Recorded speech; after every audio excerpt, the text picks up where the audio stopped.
ओम शांति। 11 फरवरी 2023। बाबा के महावाक्य। मीठे बच्चे, सदा अपने को राज ऋषि समझकर चलो तो तुम्हारे सब दिन सुख से बीतेंगे, माया के घुटके से बचे रहेंगे। प्रश्न: कौन सा चांस तुम्हें अभी है फिर नहीं मिलेगा? उत्तर: अभी थोड़ा समय है जिसमें पुरुषार्थ कर पढ़ाई से ऊंच पद पा सकते हो, फिर यह चांस नहीं मिलेगा। यह जीवन बड़ा दुर्लभ है, इसलिए कभी यह ख्याल नहीं आना चाहिए कि जल्दी मरे तो छूटे। यह ख्याल उन्हें आता जिन्हें माया तंग करती है या कर्म भोग है। तुम्हें तो बाप की याद से माया जीत बनना है। गीत धीरज धर मनुआ। ओम शांति। बच्चों ने गीत सुना। किसने कहा और किसने सुना? बेहद के बाप ने कहा और सभी सेंटर्स के बच्चों ने सुना। देखो, बाप का बुद्धि योग सभी बच्चों की तरफ जाती है। सभी सेंटर्स के जो भी ब्राह्मण कुलभूषण व स्वदर्शन चक्रधारी अथवा राज ऋषि बच्चे हैं, उन बच्चों को यह भी स्मृति में रहना चाहिए कि हम राज ऋषि हैं। राजाई के लिए पुरुषार्थ कर रहे हैं। जिस राज्य में देखो तो सदैव सुख के दिन व्यतीत होते हैं। कलयुग में तो सुख के दिन बीतते ही नहीं। तुम जो राज ऋषि हो, तुम्हारे भी सुख के दिन यहाँ बीतने चाहिए। अगर बच्चे अपने को राज ऋषि समझते हैं और निश्चय अटल अडोल कायम है तो, नहीं तो घड़ी घड़ी भूल जाने से माया के घुटके बहुत आते हैं।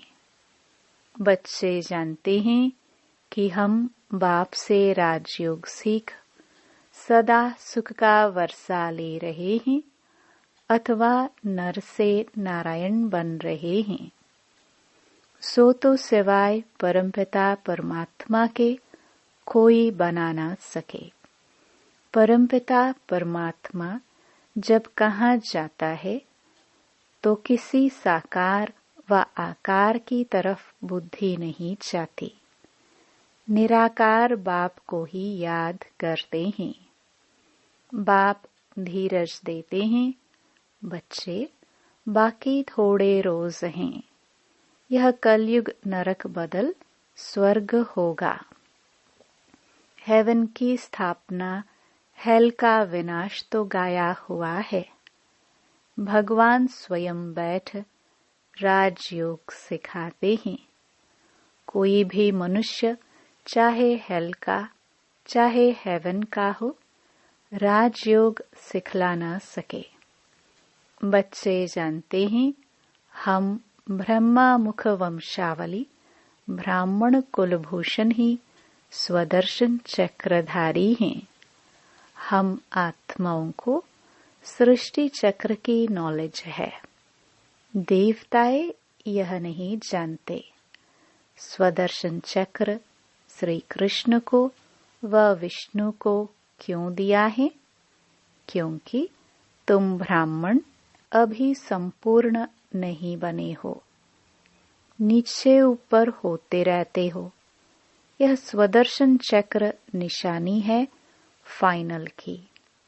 आज तुम स्वदर्शन चक्र फिराते हो, कल माया से हार खाकर गिर पड़ते हो तो तुमको अलंकार कैसे दे सकते। स्वदर्शन चक्र तो स्थायी चाहिए, इसलिए विष्णु को दिखाते हैं। यह बहुत गुह्य बातें हैं। जहाँ भी विष्णु का मंदिर हो व कोई भी स्वदर्शन चक्रधारी का मंदिर हो, वहाँ जाकर तुम समझा सकते हो। श्री कृष्ण को भी स्वदर्शन चक्र देते हैं। राधे कृष्ण युगल के चित्र में स्वदर्शन चक्र नहीं देते हैं। स्वदर्शन चक्रधारी तो तुम ब्राह्मण कुलभूषण हो, जिनको परमपिता परमात्मा स्वदर्शन चक्रधारी अथवा त्रिकालदर्शी बनाते हैं। वही जब देवता बनते हैं तो उन्हों को त्रिनेत्री, त्रिकालदर्शी, त्रिलोकीनाथ नहीं कह सकते, क्योंकि अभी तो हम स्वर्ग की सीढ़ी ऊपर चढ़ते हैं। सतयुग से तो सीढ़ी नीचे उतरनी होती है।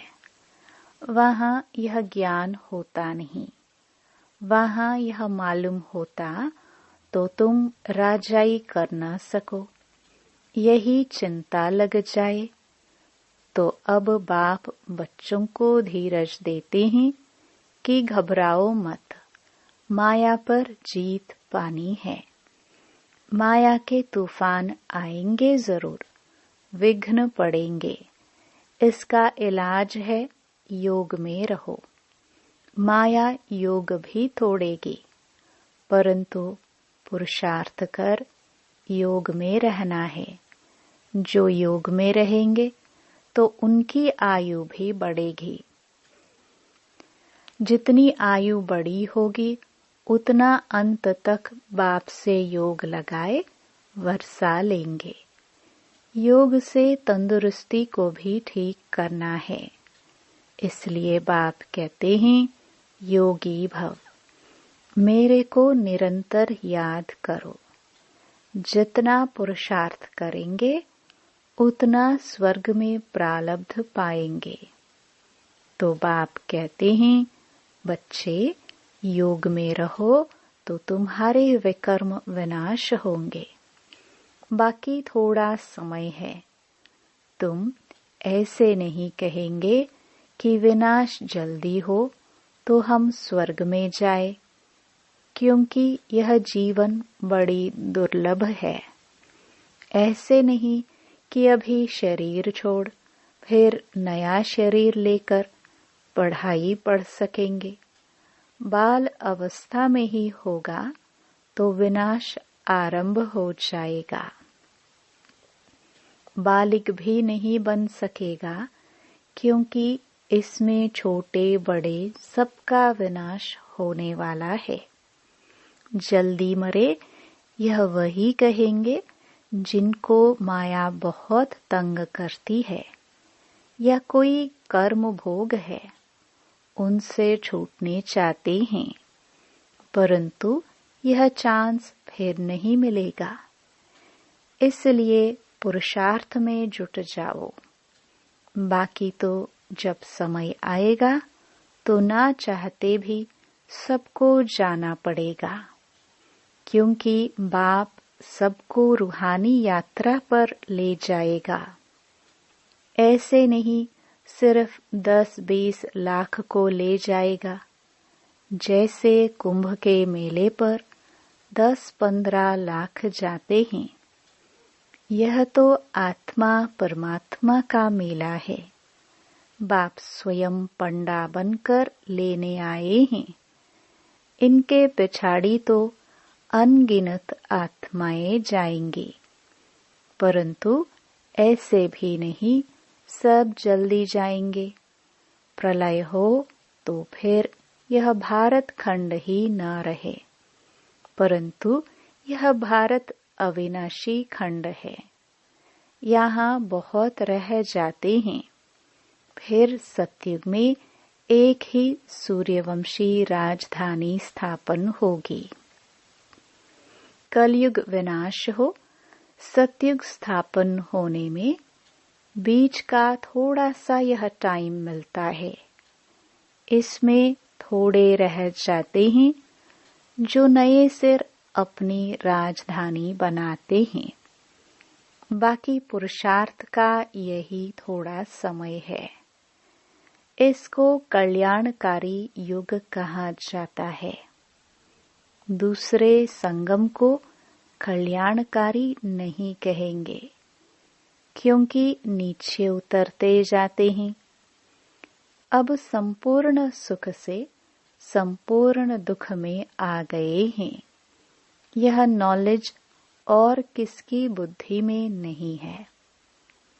आगे हम भी कुछ नहीं जानते थे, अंधश्रद्धा से सबकी पूजा करते थे। अब तो हर प्रकार की श्रीमत मिलती है। धंधा भी वही करते हैं जो कोई बिरला व्यापारी करे। जैसे हुनर सीखना होता है, यह है मनुष्य को देवता बनाने का हुनर। इस पर ध्यान देना है। बाप रोज अमृत वेले आकर पढ़ाते हैं, तो उस समय बाप के सामने सब सेंटर्स के बच्चे हैं। बाप कहते हैं, मैं तुम सभी बच्चों को याद करता हूँ। इसमें माया मुझे कोई विघ्न नहीं डालती है। तुम बच्चे मुझे घड़ी घड़ी भूल जाते हो, माया तुमको विघ्न डालती है। कोई कोई लिखते हैं, बाबा हम बच्चों को ना भुलाना, परंतु मैं तो कभी नहीं भूलता। मुझे तो सबको वापस ले जाना है। मैं रोज याद प्यार देता हूँ, बच्चों को खजाना भेज देता हूँ, सबको ललकार करता रहता हूँ कि बाप की श्रीमत पर बेहद का वर्षा लेने का पुरुषार्थ करो। इसमें गफलत व बहाना मत करो। कहते हैं कर्म बंधन है, यह तो तुम्हारा है, बाप क्या करे। बाप कहते हैं योग में रहो तो कर्म बंधन कटता जाएगा, तुमसे विकर्म नहीं होंगे। आधा कल्प तुम विकर्मों से छूट जाएंगे। फिर ऊंच पद पाने के लिए सर्विस भी करनी है। मम्मा बाबा कैसे अच्छी रीति समझाते हैं। कोई कोई बच्चे भी अच्छी सर्विस करते हैं। तुमसे कोई पूछे तुम्हारी एम ऑब्जेक्ट क्या है, तो यह कार्ड हाथ में दे दो। उससे सब समझ जाएंगे कि यह किस धंधे में लगे हुए हैं।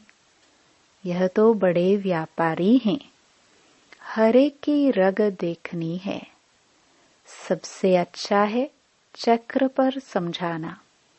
कैसा भी आदमी हो, चक्र को देख समझ जाएंगे कि बरोबर यह कलयुग है, अब सतयुग आने वाला है। क्रिश्चियन को भी समझा सकते हो, यह हेल है, अब हेवन स्थापन होने वाला है। वह तो जरूर हेवनली गॉड फादर ही करेगा, परंतु मनुष्यों की बुद्धि ऐसी हो गई है जो अपने को नरकवासी भी नहीं समझते हैं। कहते भी हैं फलाना स्वर्गवासी हुआ, तो समझना चाहिए जरूर हम नरक में हैं। अभी कलयुग है, पुनर्जन्म भी जरूर कलयुग में ही लेंगे। स्वर्ग है कहाँ?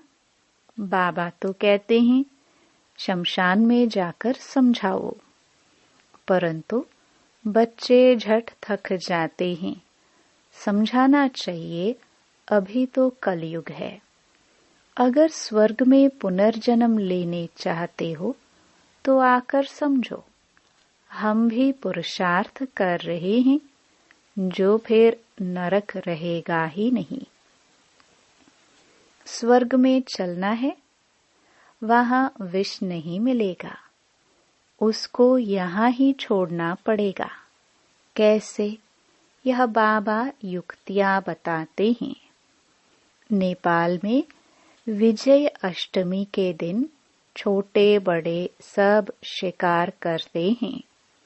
तुमको भी सबको समझाना है। घर घर में शिव का और लक्ष्मी नारायण का चित्र जरूर रखना है। नौकरों को, मिस्त्रियों को भी समझाना है कि मौत सामने खड़ा है। बाप को याद करो तो वर्षा मिल जाएगा। बाप सभी की मनोकामना स्वर्ग के लिए पूरी करते हैं। योग लगाने से बाप साक्षात्कार भी करा सकते हैं। बाप है ही कल्याणकारी, तो बच्चों को भी ऐसा कल्याणकारी बनना है। गरीब ही अपना कल्याण करते हैं, साहूकार मुश्किल ही करते हैं। सन्यासी भी जो नामी ग्रामी हैं, वह अंत में आएंगे। अब बहुत करके गरीब साधारण ही ज्ञान लेते हैं। बाप भी साधारण तन में आता है, गरीब में नहीं। अगर यह भी गरीब होता तो कुछ कर नहीं सकता। गरीब इतनों की संभाल कैसे करते? यह युक्ति देखो कैसे रखी है। साधारण ही हो जो बलि भी चढ़े और इतने सबकी परवरिश भी होती रहे। इनके साथ साथ और भी बहुत बलि चढ़कर वारिस बन गए। अच्छा, मीठे मीठे सिखिलदे बच्चों प्रति माता पिता बाप दादा का याद प्यार और गुड मॉर्निंग। रूहानी बाप की रूहानी बच्चों को नमस्ते। धारणा के लिए मुख्य सार। पहला, बाप ने जो मनुष्य को देवता बनाने का हुनर सिखाया है, उसमें ही लगना है। दूसरा, श्रीमत पर चलने में गफलत व बहाना नहीं करना है। कर्म बंधनों से छूटने के लिए याद में रहना है। वरदान, श्रेष्ठ कर्मधारी बन ऊंची तकदीर बनाने वाले पद्मा पदम भाग्यशाली भव। जिसके जितने श्रेष्ठ कर्म हैं, उसकी तकदीर की लकीर उतनी लंबी और स्पष्ट है। तकदीर बनाने का साधन है ही श्रेष्ठ कर्म। तो श्रेष्ठ कर्मधारी बनो और पद्मा पदम भाग्यशाली की तकदीर प्राप्त करो। लेकिन श्रेष्ठ कर्म का आधार है श्रेष्ठ स्मृति। श्रेष्ठ ते श्रेष्ठ बाप की स्मृति में रहने से ही श्रेष्ठ कर्म होंगे। इसलिए जितना चाहो उतना लंबी भाग्य की लकीर खींच लो। इस एक जन्म में अनेक जन्मों की तकदीर बन सकती है। स्लोगन, अपना संतुष्टता की पर्सनालिटी द्वारा अनेकों को संतुष्ट करना ही संतुष्ट मणि बनना है। मातेश्वरी जी के अनमोल महावाक्य। 1. यह जो मनुष्य गीत गाते हैं, वो गीता के भगवान अपना वचन निभाने आ जाओ। अब वो स्वयं गीता का भगवान अपना कल्प पहले वाला वचन पालन करने के लिए आया है और कहते हैं, हे बच्चे, जब भारत पर अति धर्म ग्लानि होती है, तब मैं इसी समय अपना अंजाम पालन करने, वायदा निभाने के लिए अवश्य आता हूँ। अब मेरे आने का यह मतलब नहीं कि मैं कोई युगे युगे आता हूँ। सभी युगों में तो कोई धर्मग्लानि नहीं होती। धर्मग्लानि होती ही है कलयुग में। तो मानो परमात्मा कलयुग के समय आता है और कलयुग फिर कल्प कल्प आता है। तो मानो मैं कल्प कल्प आता हूँ। कल्प में फिर 4 युग हैं, इसको ही कल्प कहते हैं। आधा कल्प सतयुग त्रेता में सतोगुण सतो प्रधान है, वहां परमात्मा के आने की कोई जरूरत नहीं। और फिर तीसरा द्वापर युग से तो फिर दूसरे धर्मों की शुरुआत है। उस समय भी अति धर्म ग्लानि नहीं है। इससे सिद्ध है कि परमात्मा तीनों युगों में तो आता ही नहीं है। बाकी रहा कलयुग, उसके अंत में अति धर्म ग्लानि होती है। उसी समय परमात्मा आए, अधर्म विनाश कर सतधर्म की स्थापना करता है। अगर द्वापर में आया हुआ होता तो फिर द्वापर के बाद तो अब सतयुग होना चाहिए, फिर कलयुग क्यों? ऐसे तो नहीं कहेंगे। परमात्मा ने घोर कलयुग की स्थापना की। अब यह तो बात नहीं हो सकती। इसलिए परमात्मा कहते हैं, मैं एक हूँ और एक ही बार आकर अधर्म का, कलयुग का विनाश कर सतयुग की स्थापना करता हूँ। तो मेरे आने का समय संगम युग है। 2. मनुष्य आत्माओं की किस्मत बनाने वाला और किस्मत बिगाड़ने वाला कौन है? हम ऐसे नहीं कहेंगे कि किस्मत बनाने वाला, बिगाड़ने वाला वही परमात्मा है। बाकी यह जरूर है कि किस्मत को बनाने वाला परमात्मा है और किस्मत को बिगाड़ने वाला खुद मनुष्य है। अब यह किस्मत बने कैसे और फिर गिरे कैसे, इस पर समझाया जाता है।